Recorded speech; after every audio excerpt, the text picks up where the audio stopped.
Try to tell them we up next, you can't stop that. This your favorite podcast. Every show is lit, baby. You know what we finna do. Slick gon' talk that slick talk, he gon' get political. Okay. Do not switch topics, niggas is toxic. Poppy shots don't always saying something wrong, but if you don't like it, what we saying, nigga, oh well. We try to tell you, baby, this might not go well. This might not go. Hey, that's it, one take. We're not even doing it again. Keep that, that's the one. These BBLs killing y'all. Welcome back, ladies and gentlemen, to another episode of This Might Not Go Well.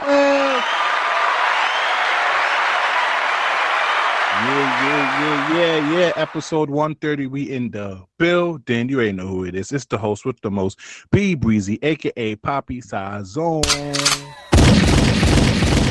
Yes, it's your boy Slick Grayson. How y'all doing out there? Yeah. You already know how this goes. Please download the Alive Podcast app on iOS and Android and go show some love to us on there. And also, please follow us on all social media at This Might Not Go Well. If you have any brand new deals, business opportunities, please email us at thismightnotgowell@gmail.com. All right, episode 130. Weekly check-ins. How you doing this week, brother? I'm okay. I'm chilling. I can't complain. I'm getting ready for this little vacation, but also just, trying to get into the habit of disconnecting with a purpose. So not just disconnecting for the sake of it, but like even on your off days, there's stuff you can get done that doesn't, interrupt you still having time off. I think that's one of the things we always confuse about having time off. It's good to have relaxation time, but also time to get some things done that you can't otherwise do.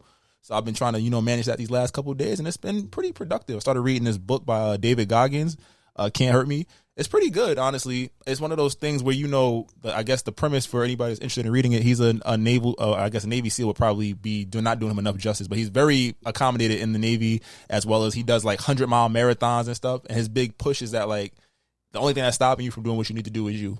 And I think that that's something that, especially as you. Is he the light-skinned bald nigga? Yeah.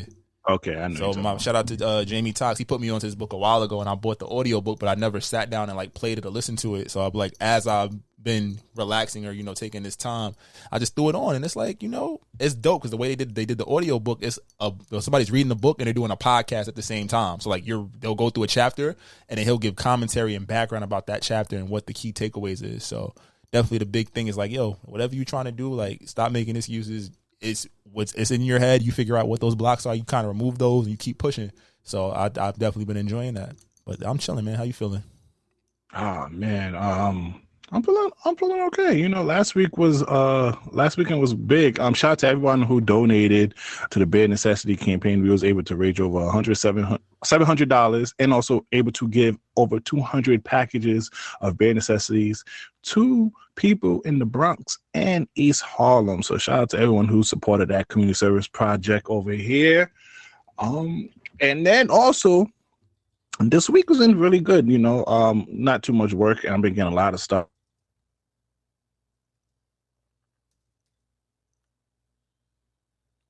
So you got a lot of stuff going on. You froze on us, boy. What's going on? What happened? I've been doing a lot of stuff, things of that nature. But this week's been very good for me. And also got some things lined up. Also, shout out to my brother over here. You feel me? My boy Arrow A. Requiem for making that big step for proposing to his girlfriend. I know you listening. Shout out to you, brother. You feel me? Shout out to that union. Shout out to Black love in general. You feel me? We got to celebrate that more. Even though there's a constant gender war that goes on social media, we got to celebrate when we see Black love. So shout out to them. Big facts. Congratulations are in order. All right. I didn't even mention this before. These BBLs killing y'all is made by, the guy who made, Thanksgiving songs. So go shout out to them. Girls, just want to let all my beautiful women out here. I know y'all do the BBLs for y'all, but you're beautiful just the way you are. Don't let nobody else change it. If you're going to do it, which I don't recommend, if you're going to do it for yourself. Don't do it for social pressure. And you're beautiful. I just want to mention that. And let's go to sad news. R.I.P. to Magoo. Oh, man. This is actually he doesn't get enough credit. It's like, and the reason why I wanted to highlight him a little bit, because when you mention rappers, especially from the 90s, unfortunately, Magoo always get mentioned in the likes of Silk the Shocker as probably one of the worst rappers in the 90s, despite him being an intricate part for a lot of musicians during that time. Talk about Genuine, you're talking about Missy Elliott, Aaliyah. There's a lot of people that he's been a part of their career. So I just want to send my condolences and healing energy to his family, also to the artists that I did mention, and also to Timbaland. Big facts. We're gonna run this. You ain't know Big Chief Keef Sosa. You know the vibes. Yo, that's so crazy because I'm like, for him to only be 28, and I remember listening to him in college like 12 years ago. I'm like, yo, what? Nah, he's not 28. He 300. Remember that interview, that Breakfast Club interview? He 300. I see what you did there. Moving on. Where are that hip hop artists that we are congratulating, you know, and sending an R&P image for? It's the 50th anniversary of Hip Hop Slick. Yes, sir. Yes, sir. Yes, sir. Yes, sir. I know you got your tunes ready, Slick, but before we get to that, Slick, what does hip hop mean to you? Or what has hip hop done? Maybe your favorite memory, something of that sort. What does hip hop mean to me? I'm glad you asked these questions on the pod and not during pre-production. I think that it's a culture. I think that it is something that is created by Black people that celebrates every aspect of being Black, regionally, nationally, globally, and it allows us to connect with people that we might not even, you know, really know. But, you know, you connect through fan base, you connect through the music, you connect through the videos. Shout out to, you know, 106 and Park back in the day, you know, the radio stations that had the different regional DJs that played music videos. Like, you know, you think about the style, like everything that how we dressed, how we carried ourselves, how we spoke was severely impacted by hip hop. And even now, even when you see the things that people don't like about us, it's like hip hop is the thing that makes them, you can't disregard us. Like whatever you see in popular music, popular culture, that's hip hop. The style, that's hip hop. The sound, that's hip hop. So hip hop is everything, and it is one of the newer forms of music that, you know, it can't go nowhere. It's always going to have its own place in the history books, and I'm proud that, you know, I was able to consume it and see it evolve and change. Even though people say today's music doesn't hit like it did back in the day, it's hitting for somebody, and to get here, we had to start somewhere. So 50 years is a beautiful thing. That's a fact. Hip hop is us, and we are hip hop. Oh my God, like hip hop is changed my life for real. I still remember going outside in the floors and getting a Cain and Abel tape, and then getting the Rough Riders Volume 1 tape. That was one of my first purchase. So I always been around hip hop, but that was one of my first purchase. And then my first CD was Ludacris' first album. And just remember, and just how I listened to hip hop from different regions. Just how hip hop sounds different in different regions. And then when you even go international, and how much they love hip hop, and how much people create different forms. So now, like, just even thinking of the beginning of hip hop to now, where there's different genres within hip hop, bro. You got your punk rock hip hop sound, you got your Caribbean influence, Afrobeat hip hop type of thing. You still got your lyrical, miracle, spiritual hip hop that you want. You got your party raps, you got your dance raps. Yo, you really, like, hip hop has grown over these last 50 years, bro. And it's so amazing to me how much it was able to feed a lot of families, how a lot of people were able to contribute and continue to contribute. I just hope that we continue to respect the origin, respect the tradition, and continue holding it high. And, you know, also I like about what we are at the stage now of hip hop. Before, probably like 20, 25 years ago, it was kind of run by a lot of organizations, a lot of corporations, a lot of white folks. And I think due to the digital media and the digital age that we are in now, I see some of us are being smart about ownership, about getting more owning and being really taking, you know, being the front face of hip hop. Shout out to La Russell, and understanding that not only we own hip hop, but we should also be the ones that benefit the most of hip hop. So happy 50th.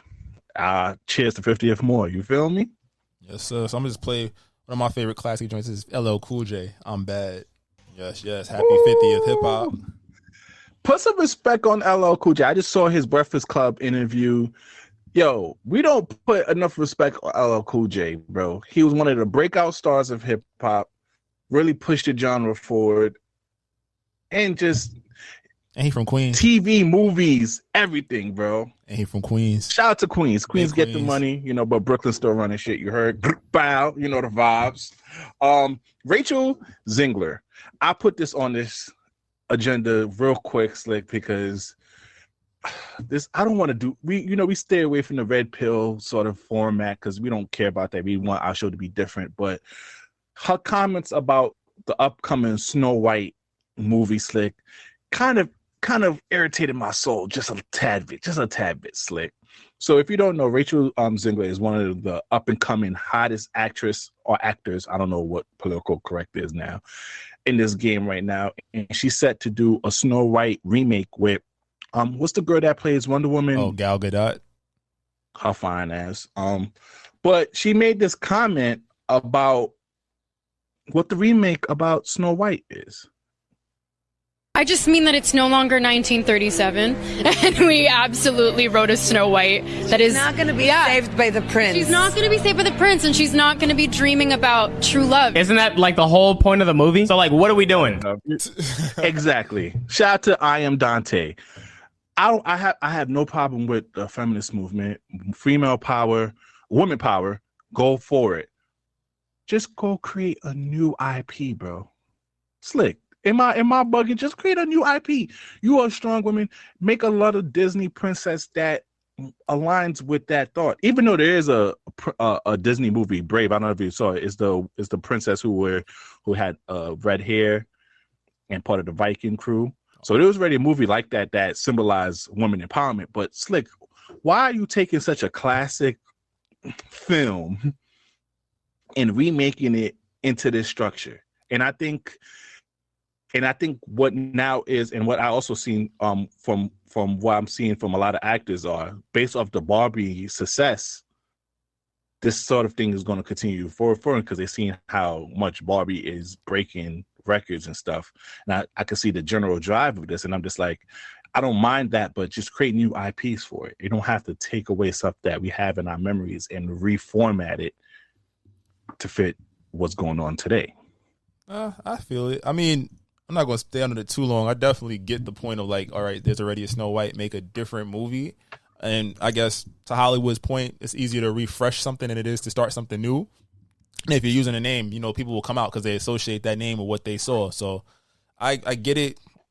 Understand the whole, women creative empowerment. Like, we don't need a man. But I think, personally, I struggle with that kind of, like, that shift in a movie tone because, I get it. But at the same point, it's like, all right, what's the point here? You could tell a story without just focus on her growing up, focus on the backstory. Do what they did with what was it? Snow White and the Huntsman. They did Snow White and the Huntsman, right? And it was an action movie with the same premise and plot. So this is just Snow White in name is going to be a totally different movie. More power to them. Like I said, it's probably something I won't go see. I mean, hey. And also, what happened to true love, Slick? Like, I feel like now in this day and age, true love don't matter. In media, it doesn't. I think people they're probably equating it to like people being tired of seeing the same old tropes. But at the same time, it's a bit off-putting when it's like, all right, cool. So it's not about love. It's not about what's happening? What is the plot of this movie? I need to see a trailer. That's what I need. Because I don't want to judge before. Snow White is basically about true love. At the whole premise of it is about love. Now, granted, different plots happen within the movie, but the overall theme is love. Even at that, find true love. And I think, and just off that, I just think what is going on in media, I think love is just not being promoted as much as it used to be. And I think that is damaging overall for us. It's not being promoted to us. Let's keep it a stack. Ooh, okay, I wasn't going to go there, but a political Slick would have come out. No, I'm just saying for free, my I'm guy. just saying in general, it's not promoted towards us. It's not geared towards minorities. It's not geared towards black and like in the sense of you think about our shows all about struggle love.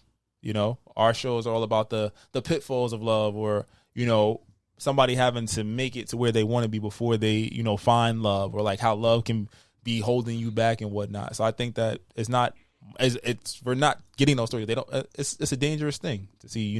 Black love, Spanish love, like to push those ideas forward. And I think that's something else that's too is like it's an agenda behind it. But I'll leave it at that for today. Speaking of love, Slick, this is we've been meaning to talk about this for a while, Slick, and this love is. Well, I just found out today that she snuck into the concert with a disguise. This love is. Oh, that's why she had. That's why she here. had the mask shit on. She was at the Drake show. Yes, I sent you that. Yes, so she was at his concert last night. So what we're talking about is the underlying beef between Sza and Drake. Now, hold on. Before you go there, Sza smoked telekinesis. I've been listening to that shit on no repeat, and I was like, "Ooh, she stole that shit though." So boom. So with Travis Scott Utopia album coming out and her being featured on Telekinesis, a couple of TikTokers have put in the correlation of the underlying beef between both of them and how they've been throwing shots between their albums all these years without people really understanding until they found out how she remade one of his songs in Telekinesis. It's like, what's your thoughts on all of this? Like, because you pointed this out. Go right ahead. At first I thought it was bullshit, but then I really went back and listened. And I was like, Telekinesis is dead a response to Marvin's Room, right? Mm-hmm. And then the opener to SOS, she's coming at that nigga's neck. Like, hold on.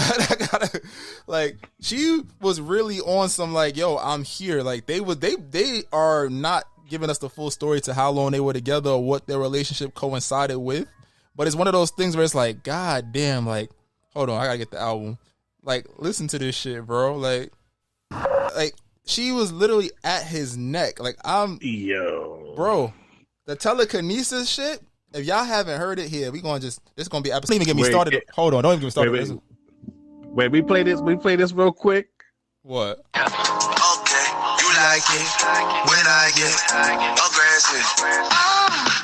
You like it when I be aggressive. Yeah. All you ever say is come and see me for once. Come and see me.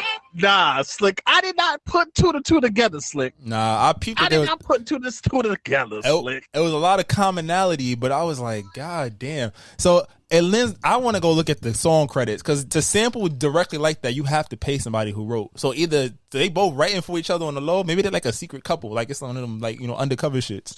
So boom, so Slick. So when 21 Savage, that famous line that brought up I used to be with Sister back in 2008. That's when I started. I was like, first of all, I didn't even know they was together, and he was with her pre-surgery, so he was really he saw the potential in her. And for her to sneak in disguise to go to his concert last night, them niggas still fucking. I'm putting that out there, Slick. Is this why TDE and Drake have beef? Is this the reason? This is why that's why we don't hear Kendrick Lamar or Drake featured. Drake did her dirty. It might not just be that control verse. Marvin's Room is about Sza. Oh shit! Wait, hold on. Maybe that's why she named her album Control. Oh shit, Slick. I'm about to say she sent Drake's a certified lover boy, and she sent the SOS. Is this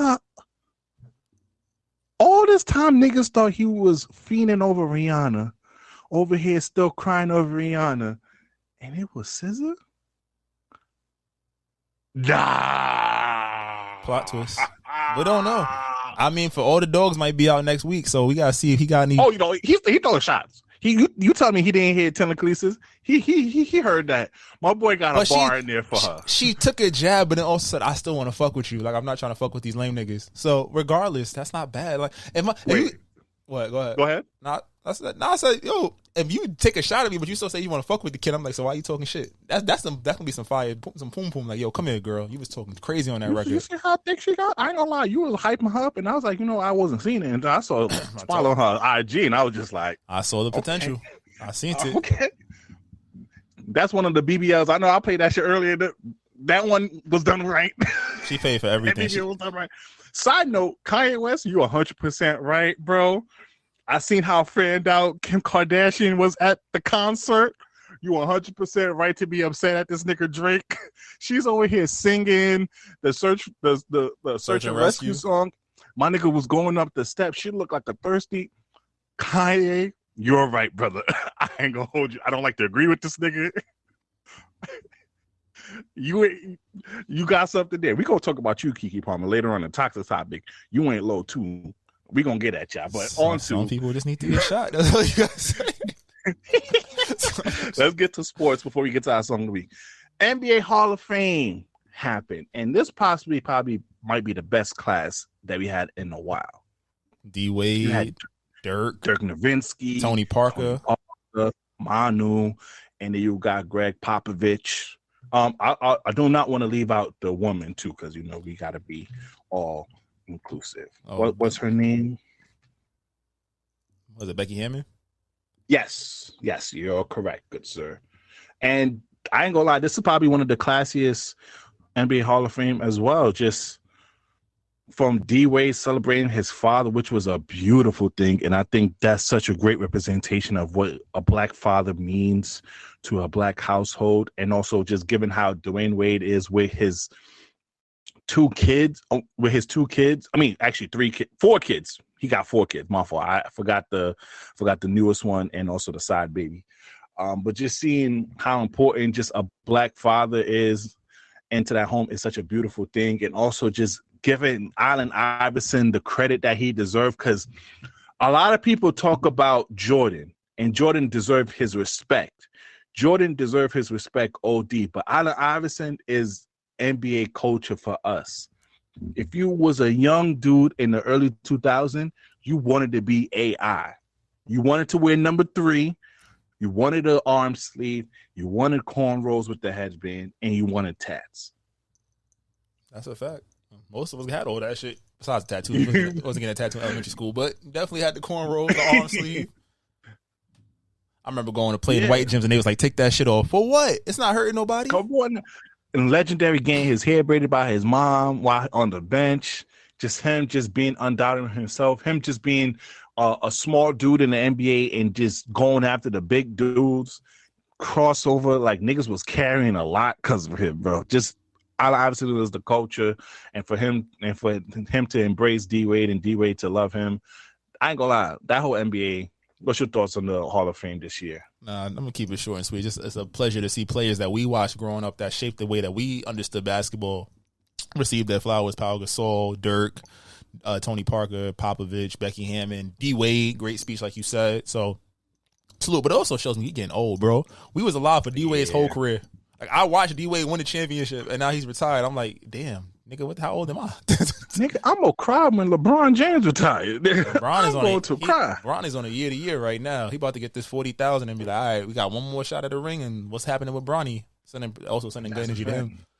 All right, and also Anthony Davis. KG is right, bro. You can be MVP if Jokic can be MVP. Is no way in hell that you can't be, because nigga, you, to my opinion, you're better than him while healthy. If we go 100% healthy, my opinion, AD over Jokic. That's just me, though. We don't have to debate.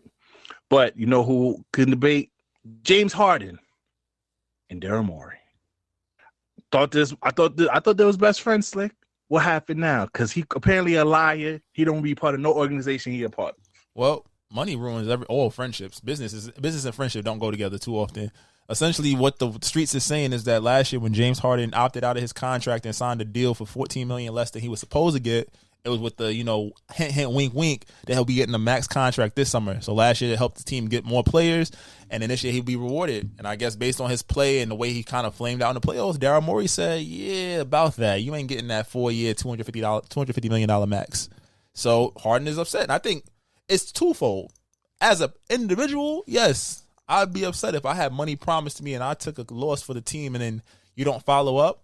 But then also from the business end, it's like, well, there's a reason that they don't allow backdoor deals in the NBA, because this happens. What do you say? Like, you could snitch and then, yeah, Philly's going to get in trouble. But at the same point, it's like they're not going to give you the contract. You feel me? And they're not going to trade you now. The biggest thing is, like, get your money when you can get it. Like, you can take pay cuts. It happens. Negotiate an option to, whatever may have you. Or be like, yo, I respect what y'all trying to do. Like, we're going to have to go over the cap for this. You feel me? Because now he's stuck. Because if he chooses not to play, they don't trade him. He just says, I'm not playing. He loses $350,000 every game, right? And then next year, even though his contract's expiring because he didn't provide a service, they could keep him for another year until he fulfills that contract. You feel me? Yeah. So it's like it's a lose-lose because then on the court it's going to hurt because he's your second or third best player depending on the night, and if he's not there, what do y'all get? Y'all not getting nothing from that, and that man's making $40 million. Honestly, I have no sympathy for him. Honestly, to be honest with you, no offense, I question his will to win. That's fair, bro. You was in Houston, you was the man, but you wasn't winning. All right, cool. You went to different situations saying that you're going to win, but you didn't. Every time in the playoffs since Houston, you flamed out in a certain round. You did not live up to the expectation. You thought after what happened this past, you guys were supposed to be in the conference finals. You and the Bucks. You and the Bucks was potentially supposed to be that go ahead, or maybe the Celtics between y'all three to go to the finals. And y'all did a lackluster performance. I don't blame niggas not giving you the bread, bro. If Slick, if you was a GM, bro, would you give him that bread? Honestly, without making a promise, absolutely, I probably wouldn't have done it. But I think once you bring that promise in, it's a matter of ethics, and I think that as men, we got, like we've been saying in our group chat, we got to stand on our word. So I think if Daryl Morey promised that and then pulled it away, granted it was a smart choice. I'm not saying it's a wrong choice. But it kind of was immoral in how it was done. So I understand. Like normally, I would say James Harden's being a punk because of how he's left his other situations. But this time, like you might have some validation because if we handshake on something and you say no, I get the business aspect of it. But you supposed to be my brother. Like we supposed to come together and try to get this championship. And then you like, oh yeah, nah, never mind. No, and I agree. And I like to stay a man of my word. But also, you have to factor in when in this business. Is also the outlook and also your fan group. If you gave James Harden, how niggas are destroying Jaylen Brown for getting that money, that nigga can't use his left hand. Niggas is like, bro, you made this nigga break the record and that nigga can't even cross over. Imagine the feedback you're going to get from giving James Harden this max. I would have gave him a 2+1. I was like, okay, maybe that could have been on a deal, but maybe James Harden he wanted the probably felt like, yeah. Because I mean, that could be the case. The really shit they said is like, well, there was no other money out there. Because if there was, he would have left. You feel me? So it's a tough sell either way. Yeah. Now, The Blind Side, Slick. This is possibly one of my favorite movies, and I'm so upset that this shit is all a lie. Oh, I never watched it. I wanted a white family to adopt me so I could see it and have the opportunity of that movie. But, Slick, that shit was all a lie, Slick. Does that surprise you? No, it don't. But so why did that movie hit hard because Sandra Bullock really played that role. Can we say something before we go full? We not blaming Sandra Bullock for it. I saw that on Twitter. Oh, no, definitely not. Love her. I'm like, yo, it was a movie. It was a portrayal of a story that she got.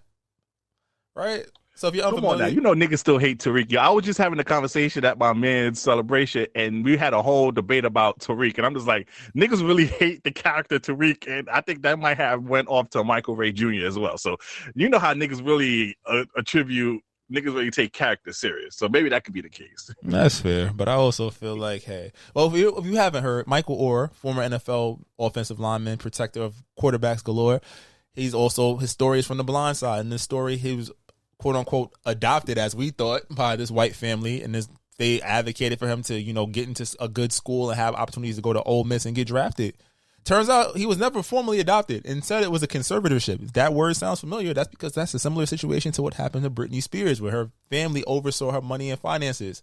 So Michael Oher has come out with this report saying everything that they said was a lie.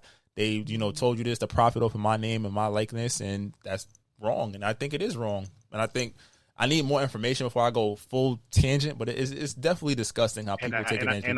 I think he doesn't get any royalty from The Blind Side. Probably not. The movie. He wasn't the main character. That's crazy. And that's crazy because that's basically his story and everything. So you telling me she didn't go into the projects? No, nigga. And face that drug dealer? No. And told him like, no, I'm taking that kid out the hood. Oh my God. At this point, guys, if you've been listening to this song, you probably already realize you shouldn't be listening to this on YouTube, right? It's time for the song of the week. B, do your thing. Oh man, white people. Oh yeah, like you said, yeah. We played enough music that if you listen to this on YouTube, my nigga, this shit sound trash because we had to snippet all these parts out. Go listen to our previous songs of the week on our Apple Music playlist, on our Spotify Music playlist. And fuck with us. What's your song of this week? Not featuring Guap Dad 4000. Go listen to my boy. You already know the vibes. But go listen to the rest of our song of the week on Apple Music playlist. And not Spotify Music playlist. But that's not what you're here for. You're here for the people's choice, the people's favorite. Slick, drop it. I can be toxic, but so what? You gonna love it here. Shit, fuck is you talking about? We have fun over here. It's very fun here. And it's fun indeed. Welcome to the Toxic Service announcement. All right, it's just Slick and I this week. But I ain't gonna lie, Slick. This gonna be one out. I have to get back to my old Be Breezy bag. I've been trying to reform my ways, try to be more selective and not try to attack women like I used to, because I'm listening to the feedback. But Slick, this possibly the most disrespectful shit I have seen all this year, Slick. Keke Palmer, you stayed quiet this whole entire time, and for you to jump on Usher's new song, Boyfriend, in the video, and then he had a bar against you. Slick, take over before I start going on my rant, Slick. Oh, it's funny because I feel like in the group chat we put that picture up with Ro about her dressing regular, and then like 2 hours later, a trailer drops Usher's new single called Boyfriend. Where he opens up with like, "I heard your boyfriend was looking for me." Like, Keke Palmer is the main idol in the video. I said this earlier. I was like, sometimes you gotta beat the motherfucker ass. Like, I love Usher, but if that was my shorty, I had to see Usher. This is not a joke. And I think that it's funny when it's not you, or you can't put yourself in another man's shoes. Like, that never happened to me. My bitch would never. No, you'd be surprised what your woman would do if she in her bag, or if y'all going through it. I won't even make it about her being in her bag. But when y'all going through it, you will be surprised what your woman will and won't allow, right? And I think that it's just like we saw it happen, and I think everybody had a similar consensus. Like, all right, bet he shouldn't have brought it to Twitter, but it was also something where, like, if you voice your opinion about something, you don't just dismiss it because that's what you want to do. I think that's something that we see a lot of people fall into pitfalls like with that, right? And now it's like she turned into a market. It was T-shirts and stuff. I think it was a tweet that I saw that perfectly summarized, like, you use this, you gaslit your ex-boyfriend or your baby father, whatever he is to you. Yes, women, you can gaslight too when you don't want to take accountability for something that is getting you, and you shift it onto the man, and it's that he's not wrong. That is gaslighting, right? So you create this smoke, and now everything is died down. We're like, okay, whatever y'all doing, that's y'all business. Now the song comes out, and my thing is like, it's a child involved. It's not even like y'all just dating or y'all just a couple. Like, your kid's gonna see this. And if he say, why is my daddy talking to my mother this way? In some spaces, some men will be like, yo, because this is what your mother did to your father. And I think that, it's a side note, it's a little out there. It makes you kind of reevaluate some of the way. Like, I know I love my mother to death. And my father and me have had our ways. I know his shortcomings as a man. And I also have to look at, like, well, okay, what happened? Because, we don't always go for that story. You feel me? And I feel like as men, like, that's something that, like, this is really, like, it definitely hits a nerve. Because, like, yo, for what? What's the point? Slick. I think I said that pretty nicely. You did. And I have to be ignorant. Because, okay, Brian, it's toxic segment. Getting toxic. Oftentimes in any situation, women are portrayed as the good folks. In most situations, when it comes into a relationship with the man. And one thing we forget is that women are human too. They are flawed as well. We are both equal, and we are all both equally flawed. And I think it's easy to always pinpoint the guy's shortcoming or the guy's flaws, because that's what usually are promoted in society. Now, Slick, regarding this situation, I'm coming with two views. Mm-hmm. If they're still together, and he okayed this for her being in this video, I have no respect for you, Derrick Jaxn, because that's something that we have to discuss as well. We have to put that point of view, because often a lot what I see in this day and age is if you could put a dollar amount, your morals can go away. Your morals could be bought for a dollar amount. That's what we see in this generation. I'm not saying in this particular. So they could still be together, and he could just been like, you know what, go ahead, go do that, go run up that That's fair. You could. I'll give you that. You make that happen. Now, in this other case, what the fuck, Slick? What the fuck? You stayed quiet. All right, you did a little merch. I fuck with it. You didn't say nothing, but you made a little merch. Yes, capitalized a little bit off the situation. But even if y'all broke up, have respect for the child of the father of your child. You knew that affected him. You knew that affected him. For you to sit here and be in that video, bro, is absolute disrespect, and I don't understand why people are rallying behind it and encouraging that type of behavior, Slick. That shit is very sad. And I'm not trying to go too hard. That's what I'm thinking, and that's why I'm more so leaning to the side that he okayed it more than her just doing it off of just being petty and just like fuck it, I'm this type of shit. Because there's no way Keke Palmer, I've been watching her for years. She seems like a very intelligent woman. She doesn't really react to emotions, and she doesn't really entertain beefs. She doesn't really throughout her whole career. So this is by far a left field from her. I'm more leaning so that he okayed this. And if you okayed this, brother, I don't care what dollar amount. That dollar amount don't cover respect, bro. No, that's what we said in the group chat. We definitely was like, he got to be in on this, because if not, somebody got to die. Not like that, but you know what I'm saying? Like, that's the kind of anger it stirs up, because like, oh, bro, for what? Why are we still doing this? Because y'all stayed quiet. We forgot about this, Slick. Damn sure did. We forgot about this. We absolutely you deleted your social media, or you stopped talking about it. Keke Palmer still doing her stuff. She did her little concert. We forgot about this. For y'all to bring this up again, it's just sad, bro. I wanted to become on some ignorant and make some jokes, Slick. I wanted to make some jokes. Trust me. I didn't find it funny. I'm not gonna hold you. I didn't find this shit funny at all as a man. And women, if you're listening to this, understand. Please think of it from a male perspective. I know it's tough to see how male could be upset at a woman's action. But please look at this from a guy's point of view, how this looks and how this symbolizes disrespect. Yes, she's going to make some bag off of it. Yes, but at the end of the day, what do you sacrifice? What do you sacrifice? I ain't gonna lie. And now that I kind of shitted on women, I want to shit on this nigga Slick. I sent this on Twitter, and we're gonna play this. Stop giving these pandering ass niggas platforms on bro. Derrick Jaxn. I'm on one, Slick. You gotta get the gunshot ready, Slick. This ain't no fun toxic segment, Slick. Maybe because we do have a lot of fun topic later on. But right now, I'm on one, Slick. This nigga Derrick Jaxn really tried to blame his wife for the reason why he cheated. I see why women be upset with us niggas. Where you sent it to?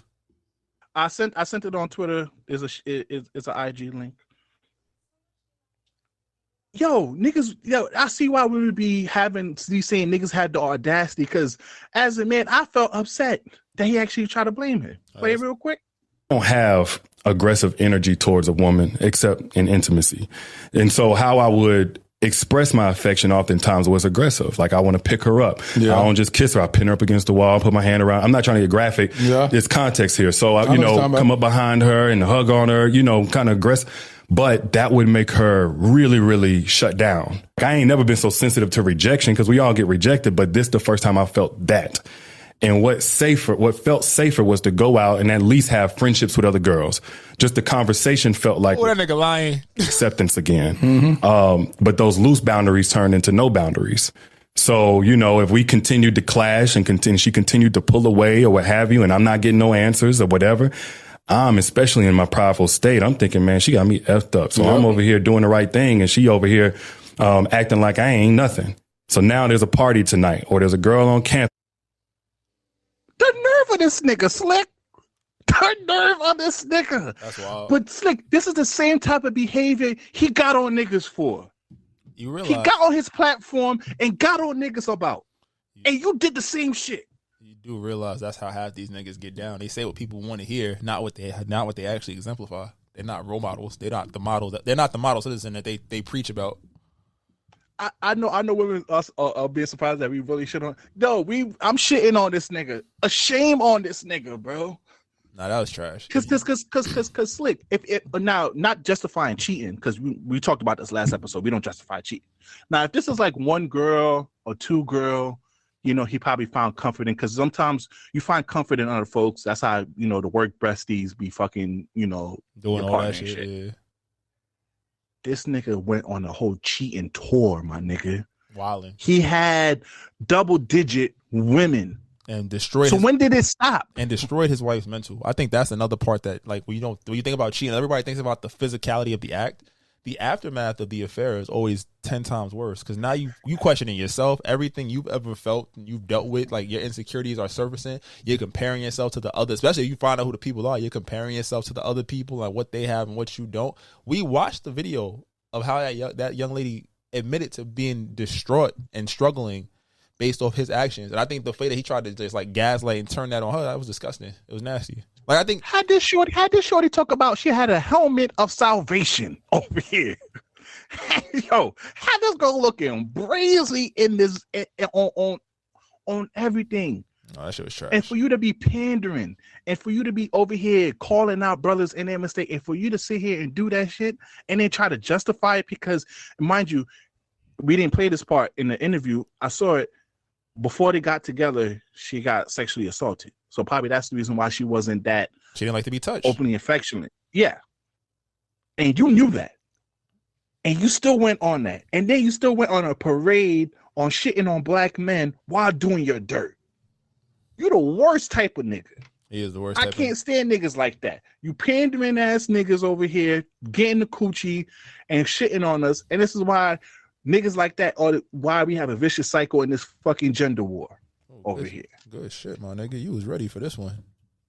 Nah, cause you know we gotta call out niggas too, cause we do, you know, Keke Palmer does some fucked up shit, you know, we did but we gotta call niggas out when niggas do stupid shit like that, cause there's a lot of nigga on that Tonight conversation that I'm gonna call out soon too.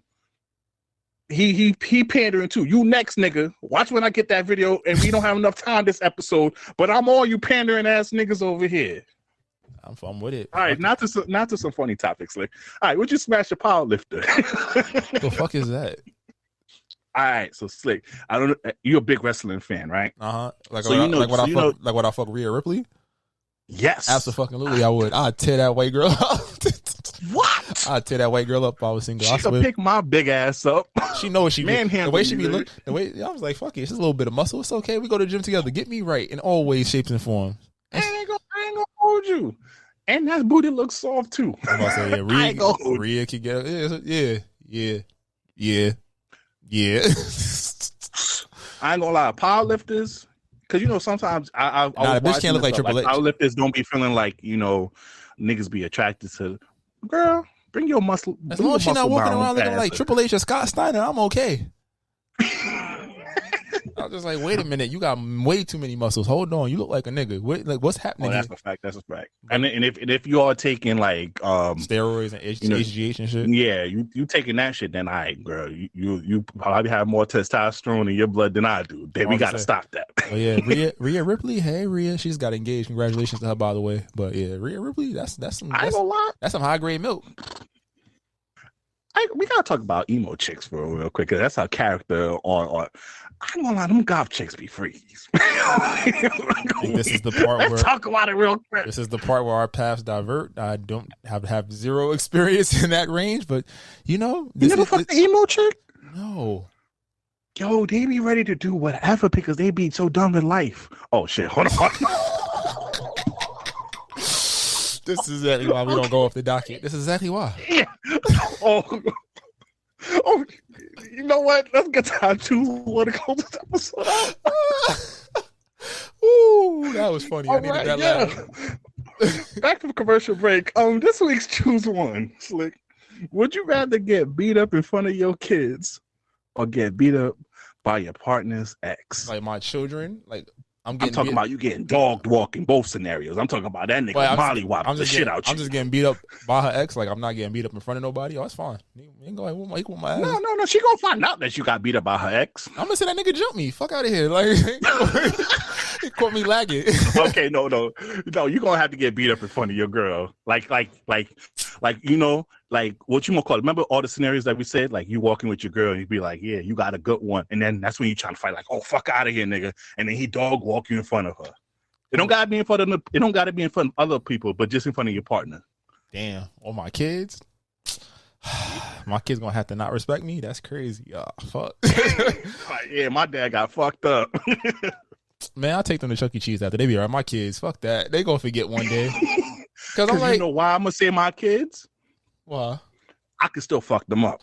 Fuck out of here. I still got 10 years daddy, of fucking them up. Daddy, he beat you. Yeah, but I'll fuck you up right now, little nigga. Say something else. I'll motherfucking word. You feel me?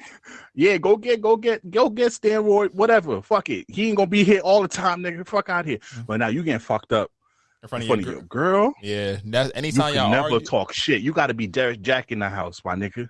You gotta be Derrick Jaxn in the house, nigga. You can't say shit. You can't raise your voice. You can't come home late. She's like, yo, fuck out of here before I get my ex nigga in here. Why you gotta stay quiet? Yeah, you can't even catch that domestic because that's a double ass whooping. That's crazy. That was a good one. I can't do that. I can't do that. At least with my kids, I could take away shit like, all right, you ain't getting shit for Christmas, little nigga. That's why Tom beat your ass. And that's why you don't get Christmas gifts so you get out my fucking house, little nigga. That's why you was adopted. I didn't want your ass anyways. Damn, that's real toxic. All right, let's wrap this up. All right, please download the Live Podcast app on iOS and Android. And please follow us on all social media. This might not go well. If any branding deals, business opportunities, please email us at thismightnotgowell@gmail.com. I'm the host with the most, him Duncan, him De La Ghetto, him Butler, BBC Poppy Sazon. It's your boy Slick. Y'all be great. We see y'all next week. We out of here. To Cal. Just take the beats.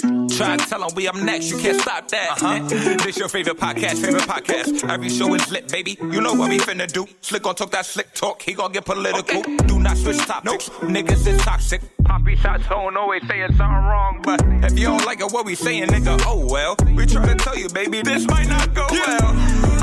This might not go. Hey, that's it. One take. We're not even doing it again. Keep that. That's the one.